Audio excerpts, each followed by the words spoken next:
Hey, and welcome to our second ArrayList video. In this video, I want to look at two classwork-style programming tasks, walk through my solutions, and point out some of the key features of ArrayLists and these methods. So the first task we're going to look at is to write a method, remove even length, that takes an ArrayList of strings as a parameter and then removes all the strings of even length from the list. So given this randomly generated input ArrayList, what the method would do, it was remove Mr., is, and cool, because those all have an even number of characters, leaving us with the ArrayList Simpkins exclamation point. So let's start off writing right away. My method header is going to be public void remove even length, and I'm going to take an input ArrayList of strings, which I will call input. So there's something to point off right off the bat here. One might think that with such a method that I would need my return type to be ArrayList string. I need to return the ArrayList after I removed all the even length elements. That is not the case, however. If we imagine calling it this method in this situation where we print out our input, we remove even length with our input, and then we print out our input again. Even if we do not return this ArrayList input, this call remove even length will automatically change the ArrayList as is. When we change an ArrayList inside this method, it'll be changed everywhere that ArrayList has been referred to. So there's no need to return the ArrayList. It's automatically changed in a way that's called in place. We've taken the ArrayList, we've modified it, and it is everywhere it's accessed is modified. Okay, so let's talk about the method itself. Well, this is going to be a pretty straightforward method, but there are a few tricks to watch out for. The first thing is that we definitely need to iterate through every element in the ArrayList. So I'm going to start with my standard for loop, I equals 0. I just input dot size. Remember, it's dot size and not dot length for ArrayLists, I plus plus. And now what's going to happen inside the ArrayList, or inside the for loop? Well, I need to access every element, every string in the for loop, and I need to check that their lengths are divisible by 2. So I'm going to say if. First thing I need to do is access an element in the ArrayList. So I'm going to do input.getI. I'm going to access the ith element of the ArrayList, which is a string. Now I'm going to take the string and find the length of it. And now I want to check to see if that length is even. So I'll check if mod 2 is equal to 0. So again, I'm getting the ith element of the ArrayList, getting a string, and I'm finding the length of it and seeing if it is even. Now, if it is even, I want to remove this string from my ArrayList, so I'll call input.remove I. I'm going to remove the element at spot I, and then I'm done. My for loop has been completed. So, this is a really straightforward method to write, and this is how I would write it on a first attempt often. Unfortunately, this doesn't quite work, and let's take a look at why. So I'm going to copy my input down here. In fact, I'm going to go to an alternate tab where I have it already. So I have my input, Mr. Simpkins is cool, right here. And let's trace through what happens as I run this method. So in our for loop, we start with this ArrayList, and our I starts at 0. We look at the 0th element of our ArrayList. We see that it's an even number of characters. Mr. is an even number of characters, and so we delete it.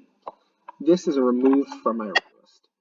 As it's deleted, everything in the ArrayList is after that element is moved one spot to the left, and so Simpkins, which used to be at index 1, is now at index 0, is now at index 1, etc., etc.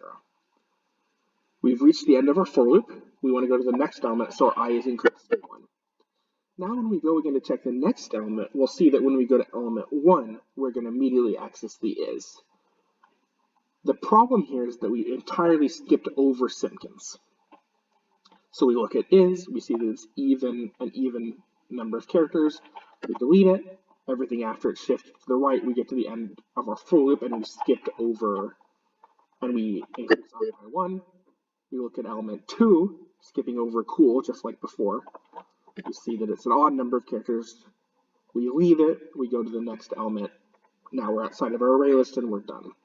So this would be our final output if we ran this method exactly as written. Simpkins cool exclamation point. Unfortunately, this isn't quite correct, right? Cool has an even number of characters and it should have been deleted, but we skipped over it in our running. Since we are simultaneously removing elements and shifting them to the left and increasing our index, we skip over any element that's after an element that's been removed. So how are we going to fix that? Well, it's pretty straightforward. We just need to change our indexes. So if instead, let's go back to our code, we realize that any time that we remove something, we need to decrease I by 1. What's this going to look like now? Well, if I go back and trace again, this time, I will start at 0, we'll look at Mr., and it does need to be removed, and we'll remove it. But we've added this line I minus minus, so after we've removed Mr. from our array list, we're going to subtract 1 from I, and we get negative 1. We get to the end of the for loop. I is increased by 1 at the end of the for loop, and now I is back to 0. And so the next one we're going to be looking at Simpkins as intended. Note that the result of this I minus minus is that anytime we remove something, we do an I minus minus, followed immediately by an I plus plus. So whenever we remove things, I stays the same, while the rest of the list shifts to the left, allowing I to actually refer to the next element instead of 2 elements forward. So I is 0. We check Simpkins. It has an odd number of characters, so we do not need to remove it. Since we didn't get inside this if statement, we do not reach the I minus minus. We do an I plus plus. It's normal. I is 1. Now we look at is. Is needs to be removed, so we remove it. Everything shifts to the left. I did remove something, so I need to do I minus minus to 0. But then I get to the end of my for loop and do I plus plus again to 1. Then I look at cool. Cool needs to be removed. I remove something, so I do I minus minus to 0. I plus plus at the end, back to 1. I look at the exclamation point, doesn't need to be removed. Increases to 2, and we're done. This time with the correct list. So the key here is that since we're removing something from our list while we're running, we're affecting the inputs in the middle of the for loop. If you account for that, we need to subtract 1 from our I every time something has been removed. This won't always be the exact way to fix it, but it is always the case that when you remove or add something from an array list while you're iterating through it, you need to be very careful of the indexes and make sure that your index is at the right place so that you're checking the elements that you want to be. Another thing I want to point about this method is what would happen if we tried to use a enhanced for loop. So remember, the enhanced for loops let us iterate through elements in an array or array list without using the indexes. So in this case, it would look something like for string word in input. Now, if we tried this with this specific method, as soon as we ran it, we would get a concurrent modification exception, which is an error thrown by ArrayList whenever you try to remove or add something while you're using an enhanced for loop. So it is impossible to write this method with an enhanced for loop instead of a regular for loop. You just cannot add or remove something in the middle of an enhanced for loop. Don't even try it. Okay, let's look at our next task. So our next task is to write a method, double list, that takes an array list of strings as a parameter and that replaces every string with 2 of that string. For example, if the list is originally how are you, then afterward it should be how are you. We're going to do it with our same input, Mr. Simpkins is cool, and it's going to look in some ways a lot the same. So let's start with our header. We need public void double list, and again we take an input with the array list of strings in our input. So far the same. Again, we need to iterate through every string in our array list. I is less than input.silence. I plus plus. Now the body of our for loop is when things get a little bit different. We want to take the word at every stage of our array list, so Mr. and then Simpkins and is cool, make a copy of it and then add it right after the current one. So Mr. after Mr, Simpkins after Simpkins, etc. So how are we going to accomplish that? Well, first, we need to get that word. So I'm going to say string word equals input.get I.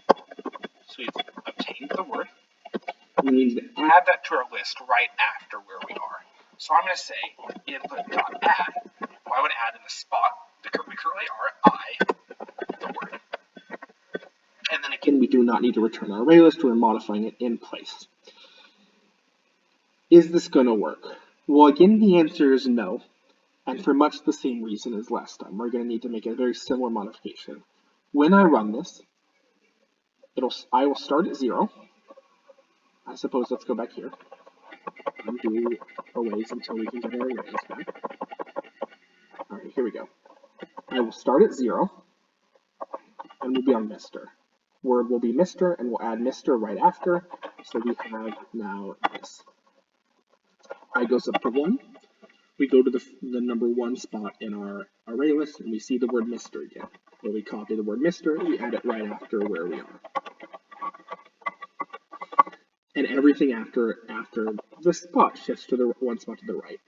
We go to IS2, we see Mr, we add Mr right after where we are. Hopefully by now you're seeing the pattern that what this method is going to do is it's just going to add the word Mr to the beginning, or whatever the first element is, to the beginning of the array list over and over again. We're going to get stuck in an infinite loop because our array list is increasing in the size at the same rate that our I is moving, so this is definitely not going to work. How can we fix this? Well, really, we just need to do the opposite of what we did for our previous method. In that case, everything was shifting to the left, and so we were skipping elements. In this case, everything is shifting to the right, so we're never getting to future elements. So to make sure that we get there, all we need to do is add an I++ to the end of our method. And just to check that this works, we can trace through it really quickly. So now I will start at 0, we'll add a Mr after Mr, I is going to add 1, and then we're going to get to the end of the for loop and add 1 again to 2. And now we'll look at Simpkins, we'll add a Simpkins after Simpkins, I will go up to 4, and we'll add an is after is, etc. So this will work exactly as we would hope. So just like with the previous, when we removed, we had to be careful of our indexes and modify them to get to the element we really needed. We have to do the same thing when we're adding things into array lists. This doesn't come up with an arrays because you can't change the size of arrays. But array lists are flexible. They let us move elements around, change the size, change the indexes. So we need to be really careful about our indexes when we're doing this. Similarly to the last one, if I tried to run an enhanced for loop on this, I'd get the exact same concurrent modification error exception. You change the size of an array list in an enhanced for loop, you're going to hit an error instantly. So don't try that. That's all I had for this video. Let me know if you have any questions. Please give me feedback in class, and I look forward to seeing you guys tomorrow. Thank you.